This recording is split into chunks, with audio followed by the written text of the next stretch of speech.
बिस्मिल्लाहिर्रहमानिर्रहीम। अस्सलामु अलैकुम वरहमतुल्लाहि वबरकातुहू। मोअज़्ज़िज़ हाज़रीन इकराम, मेरी इज़्ज़तदार माँ और बहनों, बुज़ुर्गों, मेरे गयूर नौजवान साथियों, मंच पर बैठे हुए औरंगाबाद पार्लियामेंट के मेंबर ऑफ पार्लियामेंट और मौजूदा उम्मीदवार और कैंडिडेट मोहतरम जनाब इम्तियाज़ जलील साहब, महाराष्ट्र के वर्किंग प्रेसिडेंट MIM पार्टी जनाब डॉक्टर गफ्फार क़ादरी साहब और वैजापुर के MIM पार्टी के सदर व तमाम ज़िम्मेदार हज़रात, मेरे अज़ीज़ दोस्तों, मेरी इज़्ज़तदार माँ और बहनों, मैं आपका बेहद शुक्रिया अदा करता हूँ कि आपने अपना कीमती वक्त निकाल कर आज के इस MIM पार्टी की इलेक्शन मीटिंग में आपने शिरकत की। आपका बहुत बहुत शुक्रिया। आप जानते हैं कि 13 मई के दिन पार्लियामेंट के चुनाव के मतदान का दिन है, वोटिंग का दिन है और MIM पार्टी का निशान पतंग का निशान है। मैं आपसे ये अपील करने आया हूँ कि आप तमाम ने मिलकर, औरंगाबाद की आवाम ने मिलकर अपनी एक आज़ाद आवाज़ को आपने कामयाब किया। 20 साल तक कोई और औरंगाबाद का MP था और ऐसा लगता था कि आपको गरीबों को, दलितों को और जो लोग सच्चाई को बयान करते हैं, चाहे वह उनका ताल्लुक़ किसी भी समुदाय से हो, उनको लगता था कि 20 साल हमको बंदी बनाया गया, यरगमाल बना दिया गया। मगर 2019 के पार्लियामेंट के चुनाव में आपने सिर्फ इम्तियाज़ जलील को कामयाब नहीं किया, बल्कि आपने अपनी एक आज़ाद आवाज़ को कामयाब किया। आपने सिर्फ इम्तियाज़ जलील को कामयाब नहीं किया, बल्कि आपने सच्चाई को झूठ पर कामयाब किया। आपने सिर्फ इम्तियाज़ जलील को कामयाब नहीं किया, बल्कि आपने जुल्म करने वालों को हराकर इंसाफ को कामयाब किया। 2019 में आपने इम्तियाज़ जलील को वोट देकर सिर्फ कामयाब नहीं किया, बल्कि आपने वो मज़लूम अवाम, चाहे वो दलित हो, अल्पसंख्यक समाज हो, गरीब हो, उन सब को आपने एक उम्मीद दिलाई कि देखो हमने एक ऐसे उम्मीदवार को कामयाब किया जो गरीबों और मज़लूमों की आवाज़ को बेबाक तरीक़े से भारत की सबसे बड़ी पंचायत में खड़े होकर हमारी तकालीफ को और हमारे हक़ के लिए लड़ेगा। मैं आपको बताते हुए बड़ी खुशी महसूस कर रहा हूँ कि अल्हम्दुलिल्लाह इम्तियाज़ जलील साहब ने जो 5 साल का वक़्फ़ा उनको मिला बहैसियत औरंगाबाद के मेंबर ऑफ पार्लियामेंट के, उन्होंने ना सिर्फ महाराष्ट्र, औरंगाबाद या फिर देश के जितने भी गरीबों के मसाइल थे, उनकी लड़ाई में इम्तियाज़ जलील ने साथ दिया। औरंगाबाद की अपनी कॉन्स्टिट्यूंसी के लिए इम्तियाज़ जलील ने, आप पार्लियामेंट का रिकॉर्ड उठाकर देख लीजिए कि सबसे ज़्यादा लड़ने वाला औरंगाबाद के गरीब आवाम के लिए गवर्नमेंट की जो घर की स्कीम थी, सबसे ज़्यादा लड़ने वाले का नाम इम्तियाज़ जलील था। पार्लियामेंट में कई सवालात इम्तियाज़ जलील ने उठाए और इम्तियाज़ जलील ने अपनी बेहतरीन दलाइल के ज़रिए ख़ुद यहाँ के जो BJP के अब मौजूदा मिनिस्टर है उनसे पूछते रहे कि बताओ तुमने औरंगाबाद के मेरे इस पार्लियामेंट के क्षेत्र में कितने गरीबों को घर बना कर दिए।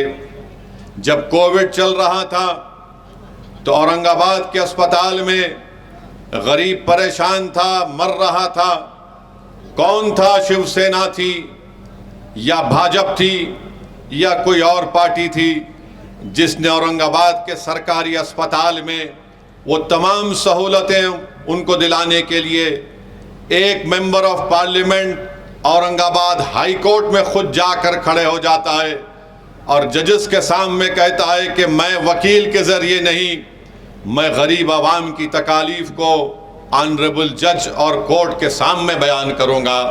यही इम्तियाज़ जलील जब कोर्ट को चले गए तो कोर्ट ने ऑर्डर दिया वो तमाम सहूलतें गवर्नमेंट के हॉस्पिटल में मिलनी चाहिए, वो तमाम पोस्ट जो खाली पड़े हुए थे उसको फौरन पुर करना चाहिए। ये काम इम्तियाज़ जलील ने किया। मेरे अजीज़ दोस्तों और बुजुर्गों, मैं आपसे अपील करने आया हूँ वैजापुर की जनता से, औरंगाबाद की जनता से और औरंगाबाद की वोटरों से कि आप अपने दिल पर हाथ रखकर बताइए कि क्या इम्तियाज़ जलील ने सिर्फ एक समुदाय के लिए काम किया। आप अपने दिलो दिमाग पर जोरदार कर अपने आप से सवाल करिए कि क्या इम्तियाज़ जलील ने कभी हिंदू मुसलमान को लड़ाने की बात की? क्या इम्तियाज़ जलील ने कभी दलितों पर जुल्म करने वालों का साथ दिया या फिर अंबेडकर के उन ख्वाबों को पूरा करने का काम इम्तियाज़ जलील ने किया? आज आपको ये सोचकर एक तारीखी फैसला लेना है। मैं आपसे अपील करने आया हूँ कि आप 13 मई के दिन अपना एक एक वोट का सही इस्तेमाल करिए और इम्तियाज़ जलील को दोबारा अपना मेंबर ऑफ पार्लियामेंट बनाकर भारत की सबसे बड़ी पंचायत में भिजाइए। याद रखिए, हमारी लोकशाही आज दौलतमंदों के हाथ में आ चुकी है। आज आप देखते हैं कि इलेक्टोरल बॉन्ड के नाम पर बड़ी बड़ी सियासी पार्टियों को हज़ारों करोड़ दिए जाते हैं। इलेक्टोरल बॉन्ड के नाम पर बीजेपी को 6000 करोड़ रुपये दिए गए। और आप जानते हैं कि जब कोई सेठ किसी एक नेता को पैसे देता है तो वो अपने बाप या अपनी माँ के मरने के बाद किसी नेक काम के लिए पैसे नहीं देता। वो इसलिए सेठ पैसे देता है कि वो कहता है कि देखो, मैं तुमको 6000 करोड़ रुपये दे रहा हूं इलेक्शन के से पहले इलेक्टोरल बॉन्ड में, तुम जब सत्ता में आओगे तो तुम 6000 के बदले मुझे 50,000 करोड़ का कॉन्ट्रैक्ट दिलाना। और यही काम हुआ। बीजेपी को 6000 करोड़ रुपये मिले, शिवसेना को पैसे मिले, कांग्रेस को पैसे मिले, राष्ट्रवादी कांग्रेस को पैसे मिले। ये सब बिकने के लिए तैयार थे तो खरीदने वाले ने इनको खरीद लिया। अगर किसी सेठ ने या किसी कंपनी में इतनी ताकत नहीं थी कि वो एक पार्टी को या उसके एमपी को खरीद सके तो उसका नाम इम्तियाज़ जलील और एमआईएम पार्टी था। हमको एक इलेक्टोरल बॉन्ड की जरूरत नहीं पड़ी। मीडिया के लोग आकर मुझसे तंजिया तौर पर पूछे कि असदुद्दीन ओवैसी, आपको इलेक्टोरल बॉन्ड नहीं मिला। मैंने कहा कि हम खुद जेम्स बॉन्ड हैं, हमको बॉन्ड की जरूरत नहीं है। मीडिया के लोगों ने पूछा इलेक्टोरल बॉन्ड तुमको नहीं मिला, तो मैंने उनसे पूछा, भाई साहब बॉन्ड का मतलब आपको मालूम? तो अंग्रेजी में बॉन्ड का मतलब यह है कि मिलना, मिलाना। मिला हमारा जो औरंगाबाद की गरीब जनता से बॉन्ड है वो पैसे की ताकत उसको तोड़ नहीं सकेगी। जो 2019 में इम्तियाज़ जलील को आपने कामयाब करके जो बॉन्ड आपको और इम्तियाज़ जलील का आपने मजबूत किया, मुझे यकीन है कि इंशाअल्लाह ताला 13 मई को वही बॉन्ड कामयाब होगा। मुझे यकीन है कि जिन लोगों ने, जिन पार्टीज को इलेक्टोरल बॉन्ड में करोड़ रुपये मिले, गरीब कभी उनको माफ करने वाला नहीं है। आप अंदाजा लगाइए कि गुजरात का एक किसान है, उसको कुछ नहीं आता, उसके जरिए से बीजेपी को करोड़ों रुपये मिल गए। अरे वो किसान जो मर रहा है आज महाराष्ट्र में, वो किसान जो महाराष्ट्र में खुदकशी कर रहा है, आज आप उसकी लाशों पर सियासत करते हैं। बताइए मेरे अजीज दोस्तों और बुजुर्गों, जो पार्टी करोड़ों रुपये बड़े बड़े कंपनी से लेती है, अगर आप उनको वोट देंगे तो क्या वो आपके लिए कोई काम करेंगे, कोई आपके लिए कानून बनाएंगे?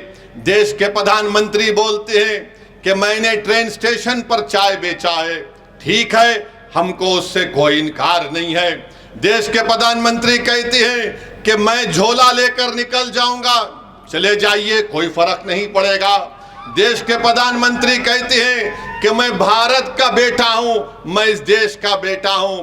भारत के प्रधानमंत्री कहते हैं कि मेरी कोई औलाद नहीं है, मेरी कोई घर में नहीं है, ठीक है, ये आपका जाती फैसला है, हमारे घर में है। मगर ये बताइए कि जब आप ये सब बातें करते हैं, क्या आपको आप नहीं सोचे कि कैसे आपने 6,000 करोड़ रुपये बड़े बड़े सेठों से लिया, जब किसान मर रहा था, जब नौजवानों का मुकद्दर बेरोजगारी बन चुका है, महंगाई गरीब की कमर तोड़ रही है, नौजवान पढ़ा लिखा है, नौकरी उसके पास नहीं है, मगर बड़ी बड़ी बातें करने वाले नरेंद्र मोदी देश के इन बड़े बड़े सेठों से 6,000 करोड़ रुपये लेते हैं और बोलते हैं क्या करें, हमने सबको दिया। तो मैं कहने पर मजबूर हूं देश के प्रधानमंत्री कि इस हम्माम में सब नंगे हैं, सब नंगे इस हम्माम में।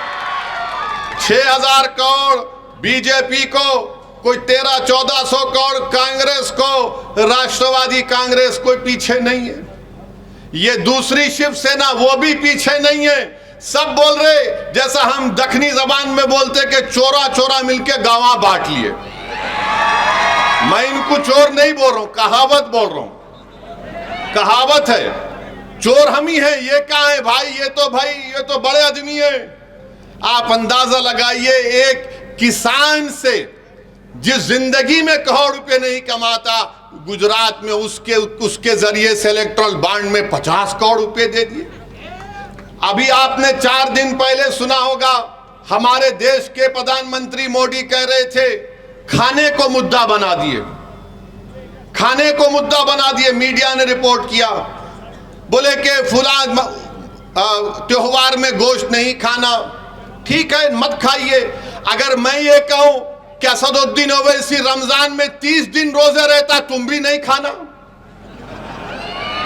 अगर मैं ये बोला कि मैं 30 दिन रोजे रहता हूं, सुबह 4:45 से दूसरे दिन 6 बजे तक कुछ भी नहीं खाना, 6:30 बजे तक, तो दूसरी जनता बोलेगी कि पागल है ये, अरे तू रोजा रह रहा, मेरे को क्या करना है, मेरे को खाना है। मगर मोदी जी बोलते नहीं। अब हम मोदी जी से पूछना चाह रहे हैं, चलिए आपने गोश्त की बात की, तो एक अलाना कंपनी है, एक्सपोर्ट कंपनी बीफ की, उन्होंने इनको 5 करोड़ रुपए दिए। मोदी जी की पार्टी को 5 करोड़ रुपए दिए, और शिवसेना को भी कुछ शायद 50 से कुछ नंबर है, या उनको भी दिए। अब जब शिवसेना पावर में थी बीजेपी के साथ, ये बात मैं हमारे कुरैशी भाइयों के लिए कह रहा हूं, हमारे कुरैशी भाइयों के लिए कह रहा हूं, तो मोदी जी बोलते हैं कि 5 करोड़ मैं ले सकता हूं गोश्त की कंपनी से, तू दुकान नहीं खोलना, मेरे जेब में 5 करोड़ आएंगे, तेरे जेब में 50 रुपए नहीं आना चाहिए। बताओ मोदी जी, ये सबका साथ, सबका विकास, सबका विश्वास है? ये सियासत चल रही है महाराष्ट्र में, पूरे देश में गरीबों को लूटा जा रहा है, गरीबी का नाम लेकर, गरीबों को ख्वाब दिखाकर दौलतमंदों को करोड़ों रुपए दिए जा रहे हैं। अब ये कुरैशी बरादरियों को और हमारे जो दलित भाई गोश्त का कारोबार करते हैं, उनको हम क्या कहते हैं, उनको हम खतिक कहते हैं ना, खाटिक। अब आप देखो कि मोदी जी बोले कि इस गोश्त को मुद्दा बना दिए, मगर इनकी सरकार ने वादा किया कि मीट प्रोसेसिंग यूनिट्स के लिए 29,610 करोड़ रुपए देंगे। 29,610 करोड़ रुपए। अरे भाई वो गरीब क्या करेगा फिर बताओ? आप पॉलिसी बनाएंगे और गाली सबको देंगे। तो मेरे भाई, चाहे बीजेपी हो, चाहे शिवसेना हो, राष्ट्रवादी हो, इन सबको बड़े बड़े पैसे मिल रहे हैं। तो आपसे मैं अपील कर रहा हूं कि आपने अपनी एक आज़ाद आवाज़ को इम्तियाज़ जलील को कामयाब किया, जिसने औरंगाबाद की पार्लियामेंट कॉन्स्टिट्यूंसी में अमन को मजबूत किया, भाईचारगी को मजबूत किया। और आज आप देखते क्या हैं कि इम्तियाज़ जलील की कामयाबी को रोकने के लिए दो शिवसेना, दो राष्ट्रवादी कांग्रेस, एक बीजेपी और एक आपके कांग्रेस, छह मिलकर इम्तियाज़ जलील को रोकने को आ रहे हैं। मैं औरंगाबाद और वैजापुर की जनता से अपील कर रहा हूं कि 6 की जगह 600 भी आ जाएं।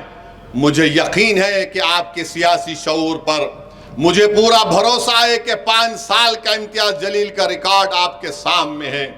पार्लियामेंट में इम्तियाज़ जलील ने खड़े होकर सिर्फ एक समुदाय या मुसलमानों के लिए बात नहीं की। जब इम्तियाज़ जलील के सामने मुद्दा आया मराठा आरक्षण का, तो हमने उठकर इम्तियाज़ जलील ने कहा कि मराठाओं को आरक्षण मिलना चाहिए। बल्कि मुझे इम्तियाज़ जलील की तकरीर यूट्यूब पर है, आप जाकर देखिए। इम्तियाज़ जलील ने कहा था कि मराठाओं को धोखा दिया जाएगा और कोर्ट से इसको रद्द करवाया जाएगा। वो वैसे ही हुआ। फिर हमने कहा कि मराठाओं को मिलना चाहिए। फिर जब मुसलमानों के आरक्षण का मसला आया तो हमने कहा कि महमूद रहमान कमेटी की रिपोर्ट है, उस रिपोर्ट की बुनियाद पर जो बम्बई हाई कोर्ट ने अपहेल्ड किया, मिलना चाहिए। जब धनगर समाज के रिजर्वेशन का मसला आया, इम्तियाज़ जलील खड़ा हो गया और कहा क्यों नहीं मिलता धनगर समाज को रिजर्वेशन, मिलना चाहिए। अरे आपके हर मसाइल पर महाराष्ट्र में आपके 48 एमपी जीत कर जाते हैं। कितने? 48।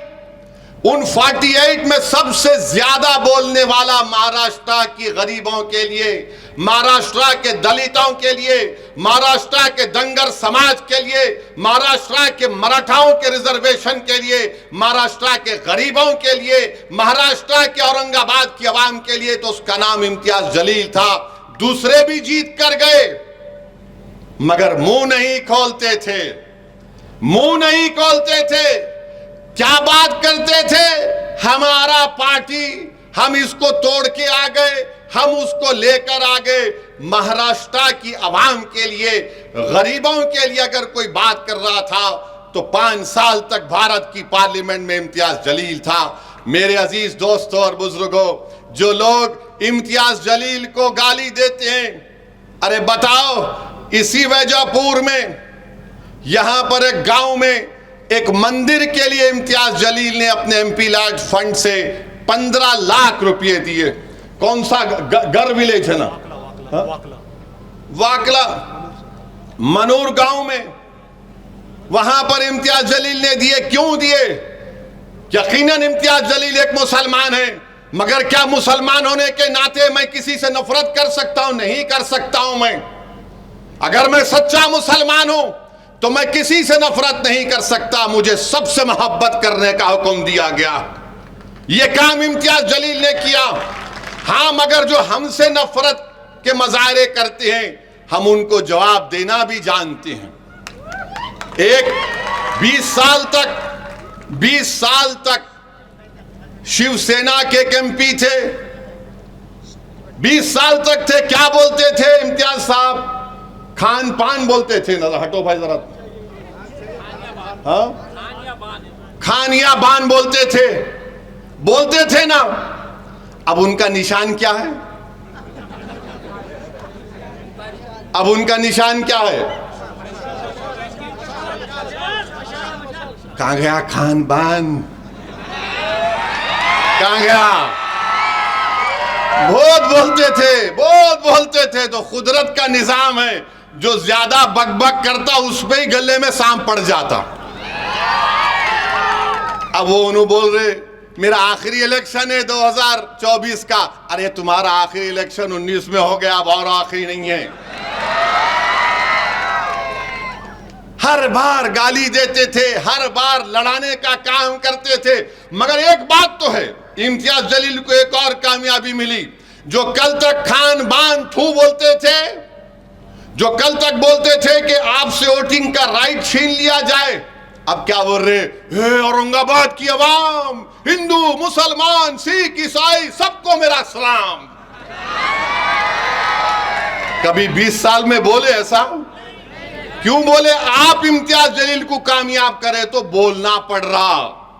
ये तब्दीली इम्तियाज जलील ने औरंगाबाद की जनता में और औरंगाबाद की आवाम को पैगाम देकर किया।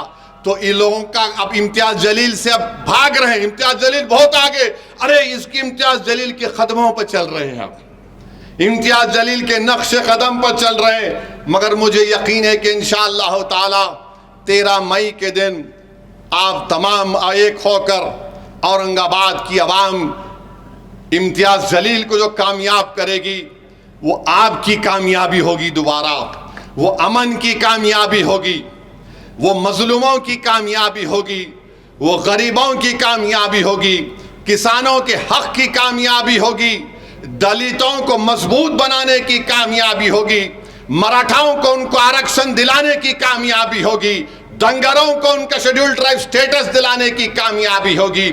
मैं आपसे वादा कर रहा हूं कि ये काम MIM पार्टी कर रही है। आपसे अपील करने आया हूं कि मुत्तहदा तौर पर अपने वोट का इस्तेमाल करिए और याद रखिए मेरी इस बात को कि UAPA का कानून आया तो यही शिवसेना ने मोदी का साथ दिया था। CAA का कानून आया, यही शिवसेना ने मोदी का साथ दिया था। ट्रिपल तलाक का कानून आया, यही शिवसेना ने मोदी का साथ दिया। मेरे भाई, मेरे बुजुर्गों, मेरी इज्जतदार माँ और बहनों, आज चुनाव आ रहा है तो MIM पार्टी और ओवैसी को गाली दी जाती है। जब CAA का कानून बन रहा था पार्लियामेंट में, यही शिवसेना के लोग नरेंद्र मोदी का साथ दे रहे थे। CAA का कानून बीजेपी अपने मैनिफेस्टो में कहती है अगर CAA का कानून NPR NRC के साथ होगा तो याद रखिए सबसे ज्यादा तकलीफ पूरे देश में, पूरे महाराष्ट्र में, पूरे औरंगाबाद में होगी तो अल्पसंख्यक समाज, मुस्लिम माइनॉरिटी को होगी, दलितों को होगी, उन गरीबों को होगी जिनके पास वो कागजात नहीं होंगे दिखाने के लिए। बताइए आप, क्या शिवसेना ने, क्या उद्धव ठाकरे ने साथ नहीं दिया CAA के कानून के वक्त? ट्रिपल तलाक के कानून में साथ नहीं दिया। आज आकर बड़ा अपने आप को सेकुलर दिखाते हैं, बड़ा हमदर्द दिखाते हैं। बताइए आप, भारत की पार्लियामेंट में मोदी के 302 MPs के सामने 2 लोग खड़े हो गए और कहा कि नरेंद्र मोदी, ये CAA का कानून काला कानून है, हम इस काले कानून को नहीं मानते। जिस तरह महात्मा गांधी ने व्हाइट साउथ अफ्रीका में एक कानून को कहकर फाड़ दिया कि मैं इस कानून को नहीं मानता, पूरी भारत की पार्लियामेंट में 2 लोग खड़े हो गए और मोदी की आंखों में आंखें डालकर कहा, सुनो मोदी, अमित शाह, सुनो उद्धव ठाकरे, ये कानून काला, हम उसको फाड़ते, और उस कानून को फाड़ कर दिखाया कि हम ऐसे काले कानून को नहीं मानते। अब बताइए, आपने साथ दिया, आज आकर बड़ा हमको हमदर्द बता रहे हैं। मैं सबको कह रहा हूं कि आपको इन बातों पर गौर व फिक्र करके अपने वोट का इस्तेमाल करना है। मैंने करीब से इम्तियाज जलील साहब को देखा, बड़ा करीब से देखा हूं। मैं आपको जिम्मेदारी के साथ कह रहा हूं कि इस शख्स के दिल में एक हमदर्दी है गरीबों के लिए, कमजोरों के लिए, मजलूमों के लिए। ये शख्स ये नहीं देखता कि कौन किस समुदाय का है, उसका मकसद एक ही है कि औरंगाबाद की आवाम ने मुझे कामयाब किया। मैंने कई मरतबा ऐसे लोगों के इम्तियाज जलील से पार्लियामेंट में और उनके घर पर मुलाकात करते हुए देखा जो औरंगाबाद में इम्तियाज जलील के खिलाफ काम किए। मैंने एक बार पूछा इम्तियाज जलील से कि ये भी महाशय आ गए आपके पास? तो बोले हाँ असद भाई आ गए, मेरे खिलाफ काम किए, मगर जो मेरे घर पे आ गया वो मेरे औरंगाबाद पार्लियामेंट की कॉन्स्टिट्यूंसी से आया है, वो मेरा भाई है, मैं इसका काम करके दूंगा। 2-2 मरतबा इम्तियाज जलील उस आदमी के काम के लिए दौड़ धूप कर रहे थे। तो ऐसे एमपी की आपको जरूरत है। याद रखिए 20 साल आप बंदी थे, अब आप आजाद हैं, अब आप आजाद हैं। 48 एमपी में एक मीम जीतता है तो सबके पेट में दर्द हो जाता है, ये कौन है, ये कैसे जीत कर आया है। लोग ये समझ रहे थे कि इम्तियाज जलील जीत कर आएगा तो असदुद्दीन ओवैसी सिर्फ भाषण देगा और इम्तियाज जलील दूसरों की तरह खामोश बैठे रहेगा। मैंने इम्तियाज साहब से पहले ही कहा था, पहले दिन से मैंने कहा इम्तियाज साहब शुरू कर दो बैटिंग, आपको रुकना नहीं है। इस देश की जनता को मालूम होना चाहिए कि हम आवाम के नुमाइंदे हैं, हम आवाम के वोटों से जीत कर आते हैं, हमारा काम उनकी आवाज को उठाना। आप उठा कर देख लीजिए, भारत की लोकसभा में पूरा रिकॉर्ड है इम्तियाज जलील का। और ये जो 20 साल में ये जो खान बान जा क्या बोलते थे, कितने बार उन्होंने बात की, जब कभी भी बोलते थे वफ को खत्म कर दो, वो वैसा कर दो। इनके अखबार में लिखा जाता था कि असदुद्दीन ओवैसी का वोटिंग राइट छीन लिया जाए। आज बड़ी हमदर्दी की बातें कर रहे हैं। क्या यही उद्धव ठाकरे ने महाराष्ट्र की विधानसभा में खड़े होकर क्या कहा था बाबरी मस्जिद के बारे में? ये आपके सामने है। तो फिर से आपसे कह रहा हूं, 2 शिवसेना, 2 राष्ट्रवादी, 1 बीजेपी और 1 कांग्रेस ये नहीं चाहते कि आपकी आजाद आवाज औरंगाबाद से दोबारा कामयाब हो जाए। ये नहीं चाहते कि यह आवाज कामयाब होकर जालिमों से पंजा आजमाई करे। ये सब के सब इलेक्ट्रल बॉन्ड के गुलाम है। हम आपके खादिम हैं, हम औरंगाबाद की आवाम की जनता के नौकर हैं। आपसे मैं अपील कर रहा हूं कि 13 तारीख के दिन सुबह के अवलीन वक्तों में आप अपने घर से निकलकर अपने के कोर्ट का इस्तेमाल करिए। मैं हमारे तमाम दलित भाइयों से भी अपील कर रहा हूं कि इम्तियाज जलील साहब का साथ दीजिए। आप पूरे एतमाद के साथ 13 मई के दिन निकलकर इम्तियाज जलील साहब का साथ दीजिए। और हमने अमरावती में यह फैसला लिया कि जनाब आनंद अंबेडकर साहब की हम तायीद कर रहे हैं। मैं अमरावती के तमाम जिम्मेदारों से, वहां के बुजुर्गों से अपील कर रहा हूं कि आनंद अंबेडकर साहब की आप सपोर्ट करें, उनको वोट दें ताकि वो वहां पर बीजेपी के एमपी को शिकस्त देकर आनंद अंबेडकर साहब को भी वो मेंबर ऑफ पार्लियामेंट बनाकर अमरावती से भिजाएं। ये एमआईएम पार्टी ने फैसला लिया है। तो मेरे अजीज दोस्तों और बुजुर्गों, मेरी आप तमाम से अपील है कि एमआईएम पार्टी आपकी आवाज है। आज आप देख रहे हैं कि कोई आइडियोलॉजी नहीं, सब कभी इधर थे तो कभी उधर जा रहे, कभी इधर जा रहे तो इधर जा रहे। ऐसा दिख रहा है कि सुबह में घर से सफेद शर्ट पैंट पहनकर निकलते हैं, दोपहर में खाकी शर्ट पैंट पहन लेते हैं और शाम होने तक लाल रंग का कपड़ा पहन लेते हैं। ये आइडियोलॉजी अब कोई बाकी नहीं रही। इसलिए बहुत जरूरी है कि आप तमाम वैजापुर की जनता 13 मई के दिन अपने के वोट का इस्तेमाल करिए और दोबारा अपनी एक आजाद आवाज को, इम्तियाज जलील को पतंग के निशान पर बटन दबाकर कामयाब करिए। आप तमाम का बेहद शुक्रिया, क्योंकि अब नमाज का वक्त भी होने वाला है और आप लोग यहाँ पर आए, आपका बहुत बहुत शुक्रिया। 13 मई को पतंग के निशान पर बटन दबाइए और जाकर अपनी पतंग को वैजापुर के आसमानों पर फैलाइए और बता दीजिए कि आप मुत्तहिद हैं, इत्तेहाद ताकत है। अपनी पार्टी को कामयाब करिए। बहुत बहुत शुक्रिया। अस्सलाम वालेकुम।